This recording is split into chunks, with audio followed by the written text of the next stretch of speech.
할렐루야, 예수님 안에서 반드시 좋은 일이 있습니다. 4년 전에 저는 한강변에 있는 덕소에 살고 있었습니다. 그런데 그의 장마는 그 어느 때보다도 길었습니다.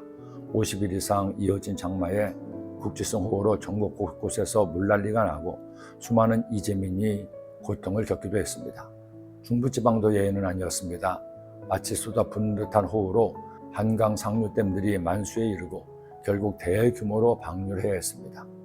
마지막 한강댐인 팔당댐에서 방류를 하는데 그 소리가 천둥을 치는 듯 했습니다. 급기야 한강 수위가 올라가기 시작했죠. 급격하게 오르는 수위로 결국 모든 한강공원이 물에 잠기게 되었습니다.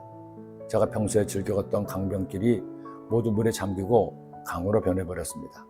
얼마나 물이 불어났나 가서 보니 상상도 못할 만큼 물이 차올라 있었고, 만일 며칠만 더 비가 오면 뚝 위로 넘지 않을까 걱정이 되는 정도였습니다.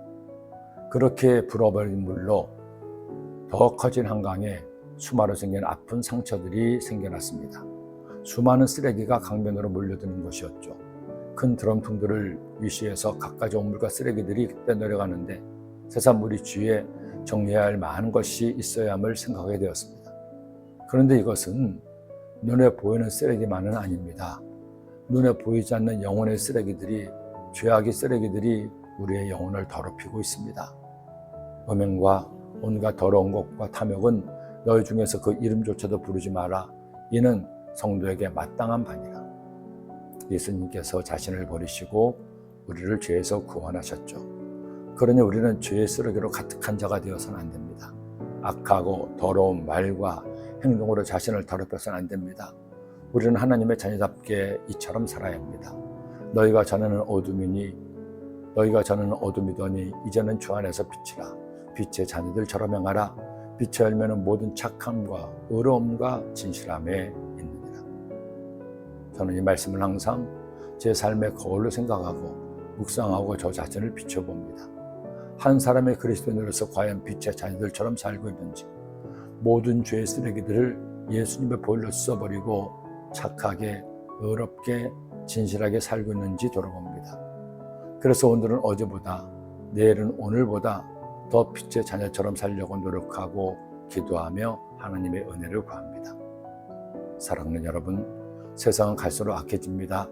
죄의 어둠은 그새에 더욱 짙어지고 음란과 방탕이, 정욕과 이기심이 사람들을 더욱 추하게 만들어가죠.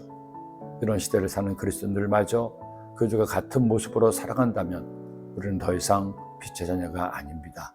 죄로 얼룩진 어둠의 자식들입니다. 세상은 믿지 않은 사람들은 더욱 그리스도인들을 주시하고 엄격한 잣대로 우리를 죄고 있습니다. 이런 시기에 그들을 탓하기 전에 우리 자신을 새롭게 합시다. 착함과 의로움과 진실함이 그리스도인의 트레이드마크가 되게 합시다. 말씀으로 사는 것이 나의 루틴이 되게 합시다. 그래서 마침내 어두운 세상을 밝히는 한국교회가, 성도가 되기를 간절히 기도합니다. 기도드립니다. 우리 하나님 아버지 고맙습니다. 빛의 자녀답게 살게 하여 주옵소서.